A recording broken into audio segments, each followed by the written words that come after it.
नमस्कार प्रेक्षकांनो, स्टार प्रवाहावरील तू रे माझा मितवा या मालिकेच्या आगामी भागात आपण पाहणार आहोत की शलाकाचा खून झालेला असतो आणि ही बातमी मीडियामध्ये येते आणि तेव्हा सर्व मीडिया या सात्विक फॅशनमध्ये काम करणाऱ्या शलाकाच्या मृत्यूसाठी सात्विक फॅशन आणि अर्णव शिर्के जबाबदार धरण्यात येते. सात्विक फॅशनमध्ये काम करणाऱ्या महिलाच्या सुरक्षेचा प्रश्न देखील उपस्थित केला जातो. तेव्हा राजेश देखील बोलतो, म्हणजे या सर्व खुनामागे अर्णवचा तर हात नसेल ना.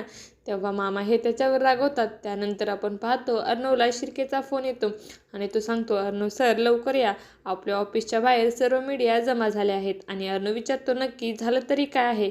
आणि शिर्के सांगतो, सात्विक फॅशनचे एम्प्लॉय शलाकाईच्या मर्डरसाठी सात्विक फॅशनच्या मीडियाने जबाबदार ठरवले आहे. आणि अर्णव आल्यानंतर सर्व मीडिया ही अर्णवला प्रश्न विचारू लागते, तुमचे एम्प्लॉय शलाकाईच्या मृत्यू सात्विक फॅशन जबाबदार आहे, त्यामुळे सात्विक फॅशनमध्ये काम करणाऱ्या महिलाच्या सुरक्षेचा प्रश्न उपस्थित झाला आहे. आणि तेव्हा त्या ठिकाणी जमा झालेले लोक बोलतात, नाही, या मुलीच्या मृत्यूसाठी अर्णव, राजेश शिर्के आणि सात्विक फॅशन हे जबाबदार आहे, आता याला सोडू नका. असे बोलून सर्वजण हे अर्णवला काळे फासण्यासाठी त्याच्या जवळ येऊ लागतात. आणि तेव्हा अर्णव, ईश्वरी सर्वजण हे अतिशय घाबरतात. आता येणाऱ्या भागामध्ये ईश्वरी कशा प्रकारे अर्णवला निर्दोष आणि राजेशला दोषी असल्याचं सिद्ध करून दाखवणार हे पाहणं अतिशय रोचक ठरणार आहे.